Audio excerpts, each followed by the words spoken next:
আসসালামু আলাইকুম। অনেকের প্রশ্ন অ্যাস্ট্রাটাতে হাই সিপিএম কিভাবে পাওয়া যায়? আবার অনেকের সিপিএম একদম কম থাকে। ৪-৫ সেন্ট, ১০ সেন্ট, ২০ সেন্ট এরকম অনেকের সিপিএম থাকে। এখন তাদের ১ম কাজ হলো ট্রাফিক সোর্স চেঞ্জ করা।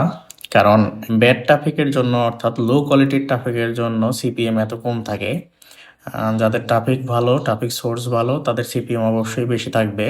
হাই সিপিএম এর জন্য অবশ্যই আপনাদের সোশ্যাল মিডিয়া ট্রাফিক দিতে হবে। কারণ অ্যাশটেরা সোশ্যাল মিডিয়া ট্রাফিক পছন্দ করে।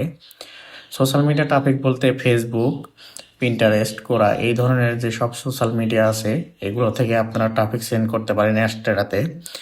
এগুলো থেকে ট্রাফিক সেন্ড করলে আপনারা হাই সিপিএম পাবেন। এখন হাই সিপিএম এর জন্য যারা $5, $10 এরকম সিপিএম চান তারা অবশ্যই বাহিরের কান্ট্রির ট্রাফিক সেন্ড করতে হবে, অর্থাৎ ইউএস, ইউকে এই ধরনের কান্ট্রির ট্রাফিক সেন্ড করতে হবে। বাংলাদেশে সাধারণত হাফ থেকে $1 পর্যন্ত সিপিএম থাকে। আমি বাংলাদেশ ট্রাফিক নিয়ে কাজ করি, আপনাদের দেখিয়ে দিচ্ছি। বাংলাদেশে এরকম আপনার $1/2, $1 সিপিএম থাকে, মাঝে মধ্যে অনেক কম থাকে। তবে $1/2 কম যায় না। দেখতে পারবেন এখানে লাস্ট 7 ডেজের এভারেজ $1/2 উপরে আছে। তো আপনারা বাংলাদেশ ট্রাফিক নিয়ে কাজ করতে পারেন। ফেসবুক থেকে ট্রাফিক দেবেন।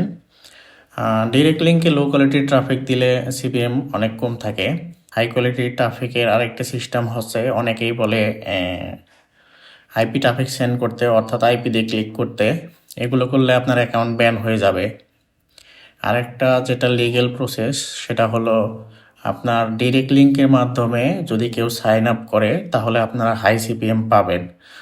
যদিও অ্যাস্টেরাতে সাইন আপ আসে না, এক্ষেত্রে আপনার সেরা অপশন হলো মনিট্যাগ ইউজ করা। মনিট্যাগে হাই সিপিএম পাওয়া যায়, অর্থাৎ সাইন আপ আসে। সাইন আপ আসলে আপনারা সিপিএম অটোমেটিকলি হাই হয়ে যাবে, এখানে আপনার পেমেন্টে কোনো সমস্যা হবে না। আর আপনি যদি আইপি দিয়ে ক্লিক করেন তাহলে আপনার অ্যাকাউন্ট ব্যান হয়ে যাবে, পেমেন্ট পাবেন না। তো দেখতে পাচ্ছেন টুকটাক অ্যাস্ট্রা থেকে ডেইলি $4-5 আর্নিং হয় আমার সবগুলি সোশ্যাল মিডিয়া টপিক। তো আপনারা যদি টপিক সোর্স রিলেটেড ভিডিও চান অবশ্যই কমেন্ট করে জানাবেন, আমি টপিক সোর্স রিলেটেড ভিডিও তৈরি করবো আপনাদের জন্য।